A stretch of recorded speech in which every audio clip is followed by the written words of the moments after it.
Bismillahirrahmanirrahim. Assalamualaikum warahmatullahi wabarakatuh. Baik Ananda semua, pada kesempatan kali ini kita akan bertemu di tema G, yaitu ataupun tema 7, peristiwa dalam kehidupan. Nah, kita akan bertemu pada subtema 1. Nah, ini pada subtema peristiwa kebangsaan masa penjajahan. Nah, adapun tujuan pembelajaran hari ini yaitu Anda semua menyimak percakapan sejarah datangnya penjajah di negara Indonesia. Yang kedua, membaca sebuah teks sejarah, dan yang selanjutnya Anda semua mempelajari sifat-sifat benda berdasarkan wujudnya, dan selanjutnya Anda semua bisa mengidentifikasi tentang sifat benda berdasarkan wujudnya dan mengamati benda-benda di sekitar. Baik, Ananda semua, silakan dibuka halaman 3. Kita akan belajar pada pembelajaran 1. Nah, Ananda semua, sejak dahulu kala Indonesia dikenal sebagai negara penghasil rempah-rempah. Nah, melimpahnya rempah-rempah menjadi daya tarik bagi bangsa Eropa untuk menguasai Indonesia.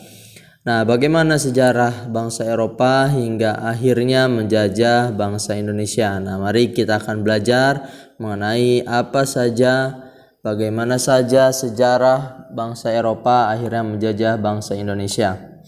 Nah, silakan Anda semua dibuka halaman 3. Nah, ini ada percakapan teks antara Ipung dan Tagor ya. Nah, ini kita lihat gambar 1.1. Nah, Raya, Tagor, dan Ipung sedang berdiskusi mengenai kedatangan bangsa Eropa ke Nusantara. Nah, ini ada beberapa teks yang sangat penting. Nah, ini ketika itu ada pertanyaan dari Ipung. Nah, mengapa bangsa Eropa menjajah Indonesia? Kalau bisa mendapatkan rempah-rempah, kenapa bangsa Eropa tidak melakukan hubungan dagang yang adil dengan bangsa Indonesia? Nah, lalu ini mendapat jawaban yang baik dari Raya. Nah, karena ternyata melimpahnya rempah-rempah yang ada di Nusantara membuat bangsa Eropa ingin menguasai Nusantara. Nah, bangsa Eropa berusaha memonopoli perdagangan rempah-rempah untuk mendapatkan keuntungan yang lebih besar. Nah, ini merupakan teks dari antara percakapan Raya, Tagor, dan Ipung. Nah, ternyata banyak sekali reaksi dari rakyat Indonesia yang menolak adanya kedatangan penjajah. Nah, baik Anda, selanjutnya kita mengetahui juga bahwa Indonesia mengalami penjajahan yaitu selama 3,5 abad. Nah, itulah peristiwa yang tidak menyenangkan dalam sejarah kehidupan bangsa Indonesia. Nah, silakan Anda semua, kita lihat ada beberapa teks. Nah, ini ada beberapa pertanyaan nomor 1 sampai 5. Nah, ini mengapa bangsa Indonesia datang ke Nusantara? Nah, itu tadi jawabannya karena Indonesia terkenal dengan rempah-rempah. Nah, apakah itu rempah-rempah? Nah, itu silahkan nanti dijawab oleh Anda semua. Ini pada teks yang nomor 1 sampai 5. Baik, Anda semua, kita akan membaca sebuah teks yang berhubungan pada tema hari ini, yaitu kedatangan bangsa Eropa ke Indonesia. Nah, silakan dibuka halaman 4 dan kita akan masuk ke halaman 5. Nah, Anda semua, kedatangan bangsa Eropa di Indonesia itu datang pada 500 Masehi. Nah, bangsa Eropa telah menikmati dan mengonsumsi rempah-rempah yang berasal dari Nusantara. Nah, perlu diketahui tempat penghasil rempah Nusantara terbesar yaitu terdapat di Maluku. Nah, hasil bumi di Nusantara didistribusikan ke pulau-pulau dan ke negara-negara perantara perdagangan. Nah, ini perdagangan terjadi secara berantai sampai Eropa. Para pedagang dari Gujarat, India, Persia, Arab membawa dagangan dari Indonesia menuju Teluk Persia dan Laut Merah. Nah, hasil dagang tersebut didistribusikan ke pelabuhan hingga Eropa. Nah, Anda semua, kita akan menyimak video yaitu mengenai jalur perdagangan rempah-rempah di Asia Tenggara. Nah, silakan disaksikan. Halo semuanya, balik lagi di channel Halo Edukasi. Sejarah bangsa Indonesia tidak terlepas dari keterlibatan bangsa Eropa yang pernah menguasai dan menjajah negara Indonesia. Kedatangan bangsa asing tersebut ke tanah air bukanlah tanpa sebab. Perlu diketahui bahwa pada awal mula kedatangan mereka disambut dengan sangat baik oleh bangsa Indonesia. Namun, setelah diketahui ternyata kedatangannya tersebut hanya ingin menguasai tanah air, terjadilah perlawanan di hampir seluruh daerah di Indonesia. Terdapat banyak faktor dan sebab mengapa bangsa asing, terutama bangsa Eropa, datang hingga akhirnya menjajah Indonesia. Menurut sejarah, bangsa Eropa datang ke Asia Tenggara sekitar awal abad ke-16 hingga akhirnya sampai ke Indonesia. Semula mereka berniat melakukan perdagangan, namun siapa sangka jika bangsa asing tertarik dengan kekayaan alam, terutama dengan rempah-rempah yang terdapat di negara Indonesia. Dengan demikian, banyak bangsa asing yang datang ke Indonesia hanya untuk menguasai sumber daya di negara ini. Lalu, kira-kira apa ya sebenarnya alasan bangsa asing menjajah Indonesia? Tonton terus video ini. Yang pertama, jatuhnya Konstantinopel. Pada tahun 1453, Kekaisaran Turki Utsmani yang dipimpin oleh Sultan Muhammad II berhasil menguasai Konstantinopel dari kekuasaan Kekaisaran Romawi. Akibatnya, banyak para pedagang Eropa berusaha mencari jalur perdagangan lain di luar kawasan Laut Tengah. Sebelumnya, Konstantinopel menjadi tempat bagi orang Eropa untuk memperoleh rempah-rempah. Dengan dikuasainya Konstantinopel oleh Kekaisaran Turki Utsmani, membuat bangsa Eropa mencari sendiri sumber rempah di tempat lain dengan melakukan penjelajahan samudera. Yang kedua, rempah-rempah. Hal utama yang menjadi alasan bangsa asing menjajah Indonesia tentu saja karena kekayaan rempah-rempahnya. Bagi bangsa Eropa, rempah-rempah memiliki daya tarik tersendiri dari segi cita rasa. Rempah-rempah dijadikan sebagai pengawet makanan hingga obat-obatan, penguburan jenazah, pewangi ruangan, dan lain sebagainya. Sementara itu, mereka kesulitan mencari rempah-rempah di negaranya. Maka dari itulah sebanyak mungkin bangsa Eropa mengambil kekayaan Indonesia dan memperjualbelikan untuk meraup untung. Yang ketiga, revolusi industri. Pelayaran yang dilakukan oleh bangsa Eropa tidak terlepas dari adanya revolusi industri. Berawal dari penemuan mesin uap yang kemudian ditemukan teknologi baru lainnya di Eropa membuat bangsa tersebut menjadi bangsa yang maju. Penemuan di bidang transportasi, baik darat maupun laut khususnya, membuat bangsa Eropa mulai melakukan pelayaran menemukan daerah baru penghasil rempah-rempah, salah satunya Indonesia. Perkembangan ilmu pengetahuan dan teknologi. Saat Renaissance, ilmu pengetahuan dan juga teknologi mengalami perkembangan yang amat pesat, seperti terdapat teori heliosentris yang dikemukakan oleh Kopernikus. Salah satunya mengenai bentuk bumi yang tidak rata namun bulat. Hal ini membuat banyak bangsa Eropa tertarik untuk membuktikannya. Teknik pembuatan pada kapal mengalami peningkatan sehingga dapat digunakan untuk mengarungi samudra sekalipun. Bahkan ditemukan juga mesiu yang digunakan sebagai senjata guna melindungi kapal dari bajak laut dan lain sebagainya saat kapal melakukan pelayaran. Kemudian ditemukannya kompas yang berguna sebagai petunjuk arah. Sebelumnya, para pelaut masih menggunakan bintang sebagai petunjuk arah dan terkadang menjadi sulit apabila bintang tidak terlihat. Yang kelima, 3G. Gold, Gospel, and Glory. Gold yang berarti mencari kekayaan, dalam hal ini rempah-rempah. Pada abad ke-15, rempah-rempah menjadi barang yang sangat berharga dan mahal. Sebagai pembanding harga, rempah-rempah setara dengan harga emas. Gospel berarti menyebarkan agama Nasrani. Saat melakukan penjelajahan untuk mencari rempah-rempah, bangsa Eropa juga menyebarkan agama Nasrani di wilayah yang sedang dikuasai. Tugas tersebut merupakan tugas suci dan harus dilaksanakan ke seluruh dunia. Dan yang mempelopori tugas tersebut yaitu bangsa Portugis. Glory yang artinya mencari kejayaan. Di Eropa, terdapat sebuah anggapan jika suatu negara memiliki banyak tanah jajahan, maka negara tersebut termasuk sebagai negara yang berjaya.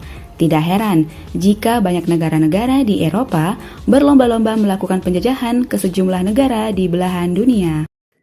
Baik, anak-anak semua, setelah kita tadi menyaksikan jalur perdagangan rempah-rempah di Asia Tenggara, nah kita mengetahui nih beberapa faktor yang menyebabkan kedatangan bangsa Eropa ke Indonesia. Nah, ini beberapa faktor yang mendukung nih kedatangan bangsa Eropa ke Indonesia. Yang pertama, terputusnya jalur perdagangan. Nah, ini hubungan antara jalur perdagangan Eropa dengan Timur Tengah terputus akibatnya terjadinya perang salib. Hal tersebut memicu persaingan antara bangsa Eropa untuk mencari dunia baru. Nah, pedagang-pedagang dari Eropa mulai mencari jalan untuk mendapatkan rempah-rempah. Nah, untuk selanjutnya yaitu akibat adanya krisis ekonomi dan kemerosotan perdagangan. Nah, terputus jalur dagang antara Eropa dan Timur Tengah menyebabkan terjadinya ataupun terganggunya hubungan antara Eropa dengan Timur Tengah.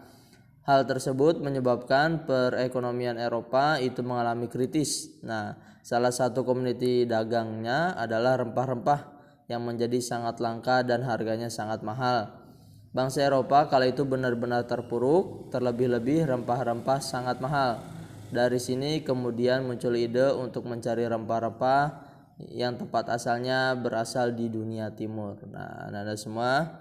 Nah, untuk yang selanjutnya faktornya adalah pencarian rempah-rempah. Nah, karena harga rempah-rempah di Eropa sangat tinggi, bahkan bisa sejajar dengan harga emas. Nah, padahal harga di tempat asalnya sangat murah. Oleh karena itu, bangsa Eropa mengambil dari tempat asalnya secara langsung dengan harapan bangsanya bisa menjadi penguasa rempah-rempah di Eropa. Nah, ini silahkan diperhatikan gambar 1.3. Nah, ini ada buah pala, adalah salah satu rempah-rempah yang paling dicari oleh bangsa Eropa saat itu ya. Nah, untuk selanjutnya ada semua. Ternyata faktor menjajahnya bangsa Eropa yaitu adalah penjajahan samudra. Pada abad 15, akhir bangsa Eropa melakukan penjajahan samudra. Ada beberapa faktor yang mendukung penjajahan, antara lain yaitu mencari rempah-rempah dan memperoleh keuntungan sebanyak-banyaknya. Nah, ini kita lihat gambar 1.4. Nah, ini ada bangsa Eropa melakukan penjajahan untuk mendapatkan rempah-rempah dari daerah penghasilnya. Nah, berkembangnya ilmu pengetahuan seperti kompas dan pembuatan kapal serta mengetahui lebih jauh rahasia bumi, keadaan geografis dan bangsa-bangsa yang tinggal di belahan lain. Nah, maka penjajah samudra memiliki 3 tujuan. Nah, ini 3 tujuan penjajah, yaitu yang pertama gold, yaitu kekayaan, yang kedua glory, yaitu kejayaan, dan yang ketiga adalah gospel, yaitu penyebaran agama. Nah, Anda semua, karena tadi ada 3 faktor untuk melakukan penjajahan di samudra, ada 3G ya. Nah, yang pertama adalah gold. Nah, ini kita buka halaman 6 ya. Nah, gold, tujuan utama bangsa Eropa adalah melakukan penjajahan untuk mendapatkan kekayaan. Nah, saat itu rempah-rempah memiliki harga yang sangat mahal. Nah, nilai rempah-rempah sudah sejajar dengan emas. Oleh karena itu, bangsa Eropa berusaha menguasai daerah penghasil rempah-rempah. Nah, yang kedua adalah gospel, yaitu selain mencari kekayaan, penjajah samudra juga membawa tugas khusus untuk menyebarkan agama sebagai utusan resmi kerajaan. Para penjajah wajib mengemban agama raja untuk disebarkan ke daerah kekuasaan. Dan yang terakhir yaitu adalah glory. Nah, itu memperoleh kejayaan. Nah, bangsa Eropa beranggapan bahwa kejayaan sebagai suatu bangsa ditunjukkan dengan kemampuan menaklukkan wilayah lain dan luas daerah jajahannya. Nah, oleh karena itu negara Eropa mencari daerah jajahannya untuk memperoleh kejayaan. Baik, Anda semua, setelah tadi kita menyimak apa saja faktor kedatangan Eropa, nah silahkan kita baca. Kita buka halaman 7.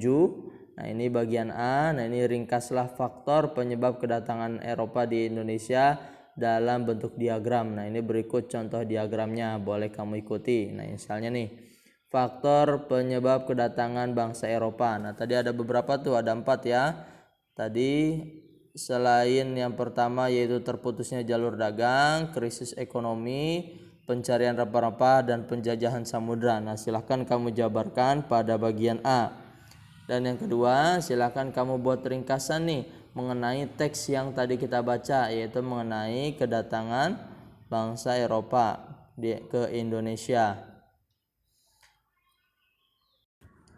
Baik, Anda semua, selanjutnya setelah kita membaca teks sejarah mengenai faktor penyebab kedatangan bangsa Eropa, nah silakan kalian cari informasi penting. Nah, ini ada beberapa unsur yaitu adik Simba. Nah, apa, di mana, kapan, siapa, mengapa, dan bagaimana. Misalnya Kata pertanyaan apa? Kita isi ya di halaman 8 apa. Nah, apa judul pada teks yang telah kita baca? Misalnya tadi kedatangan bangsa Eropa di Indonesia. Yang kedua, di manakah penghasil rempah-rempah di Indonesia terbesar? Adalah di Maluku. Nah, kapan terjadinya penjajahan? Nah, itu silahkan Ananda isi. Nah, untuk selanjutnya, Ananda semua, kita akan masuk kepada teks mengenai halaman 10. Nah, Ananda semua perlu diketahui rempah-rempah menjadi incaran bangsa Eropa merupakan contoh benda-benda yang kita ketahui di sekitar kita.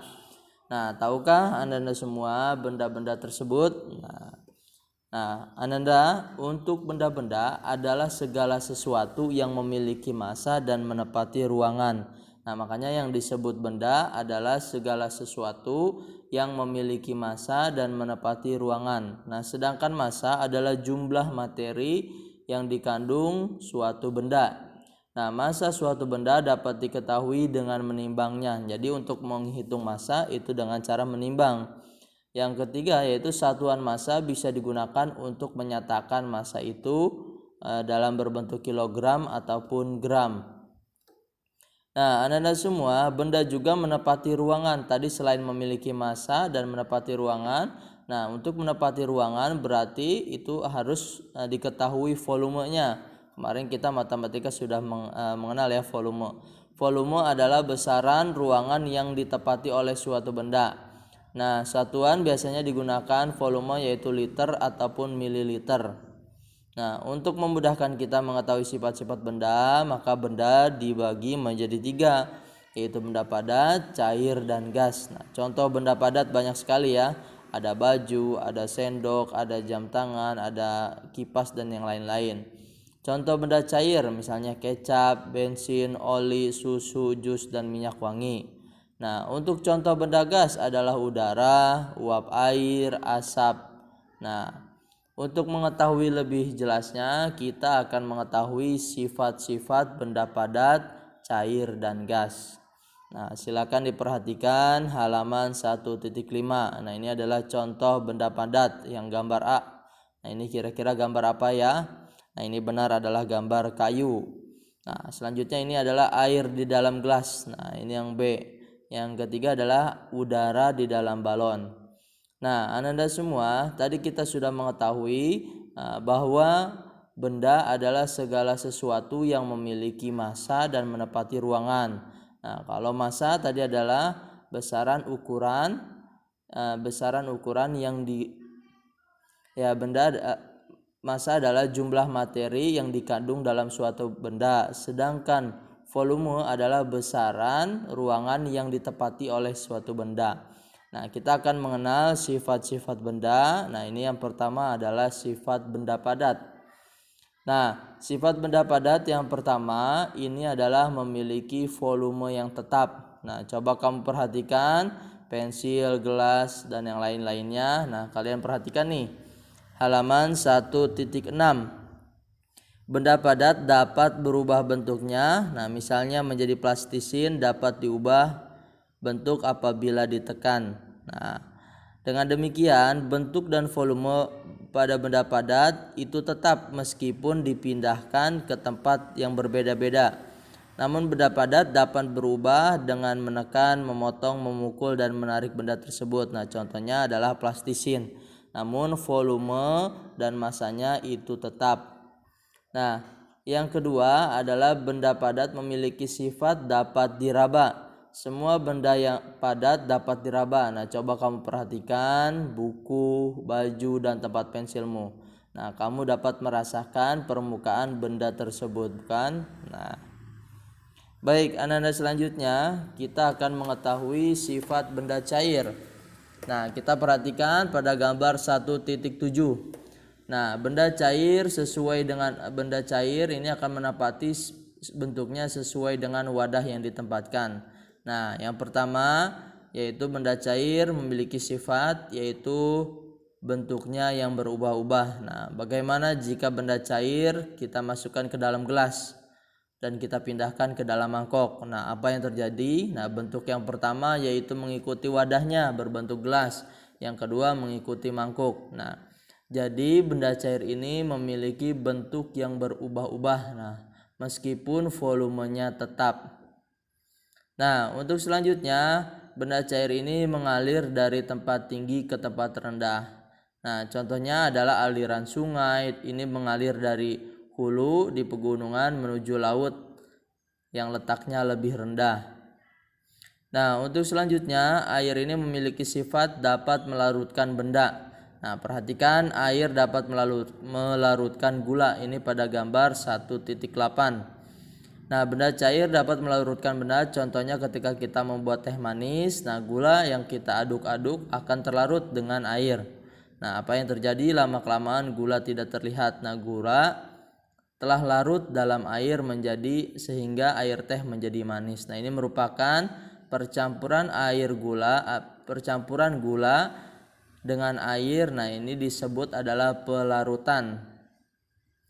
Nah, anak-anak semua, untuk selanjutnya kita akan mengenal sifat benda cair, yaitu benda cair yang tenang dan selalu datar. Nah, kita perhatikan ya permukaan air pada gelas, mangkok, dan botol kecap. Nah, ini kita lihat permukaan bendanya, bagian atasnya itu selalu tenang dan datar.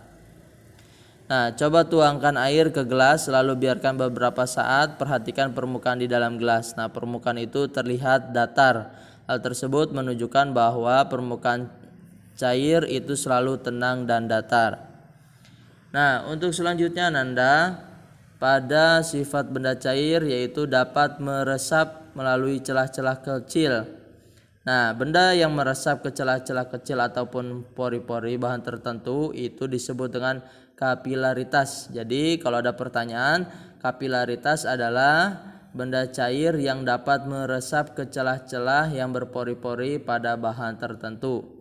Nah, contoh sifat ini dapat kamu ketahui pada kompor dan lampu minyak tanah. Nah, ini minyak tanah naik ke sumbu hingga kompor ataupun lampu bisa menyala. Itu makanya disebut dengan contoh kapilaritas. Nah, Anda semua, tadi kita sudah mengetahui sifat benda padat, benda cair, dan selanjutnya kita akan mengetahui sifat benda gas. Nah, sifat benda gas yang pertama itu tidak dapat dilihat tetapi dapat dirasakan dan menempati ruangan. Nah, coba perhatikan. Nah, kita lihat kita dapat mencium bau harum dalam ruangan. Contoh lainnya, jika kita berada dekat orang yang sedang membakar sate, maka kita akan mencium bau satenya. Yang kedua, kita akan mengetahui sifat benda gas yaitu memiliki bentuk, volume, dan berubah-ubah. Nah, balon dan sepeda masing-masing memiliki gas. Nah, setiap gas ini diisikan pada suatu wadah. Nah, maka gas akan mengisi seluruh ruangan yang ditempati. Nah, oleh karena itu bentuk, volume benda gas itu selalu berubah-ubah sesuai dengan wadahnya. Nah, untuk selanjutnya menyusut dan mengembang. Nah, benda gas ini memiliki sifat mengembang dan menyusut. Nah, kapan mengembang dan kapan menyusut? Nah, benda gas ini sangat peka terhadap suhu. Nah, misalnya pada siang hari udara terasa panas. Nah, panas udara membuatkan benda gas itu mengembang. Sedangkan sebabnya balon dibiarkan dijemur di matahari akan mengembang. Lama-kelamaan akan menjadi meletus. Nah, sebaliknya jika suhu dingin, benda gas akan menyusut. Hal ini menjelaskan mengapa malam balon menjadi mengempis. Nah, selanjutnya yaitu menempati ruangan. Anda semua perlu diketahui sebelum kita memasuki ruangan, cobalah kalian semprot minyak wangi ke bajumu. Nah, setelah kamu menyemprot minyak wangi, nah, masuklah ke dalam kelas. Apakah teman-teman di kelasmu dapat mencium wangimu? Nah, mengapa teman-teman kamu dapat mencium bau minyak wangi? Hal ini terjadi karena adanya berubah menjadi gas. Nah, benda gas ini mengisi ruangan yang tersedia. Dan yang terakhir, Anda semua perhatikan ini gambar 1.10 yaitu benda gas menekan ke segala arah sehingga balon bertambah besar. Nah, benda gas memiliki tekanan ketika mengamati sifat ini pada udara. Nah, udara memberikan tekanan ke segala arah. Nah, sifat gas ini dapat dilihat ketika kita meniup balon. Nah, udara akan mengisi seluruh ruangan balon dan menekan ke segala arah. Nah, balon meletus karena dinding balon tidak dapat lagi menahan tekanan udara dari balon. Nah, ini tadi kita sudah mengetahui sifat-sifat benda padat, cair, dan gas. Baik, anak-anak semua, untuk selanjutnya, nah, anak-anak semua ini menjawab pertanyaan yaitu di halaman 13. Nah, ini yang pertama, itu peristiwa naiknya minyak tanah pada sumbu kompor disebabkan oleh, nah ini boleh dijawab misalnya kapilaritas.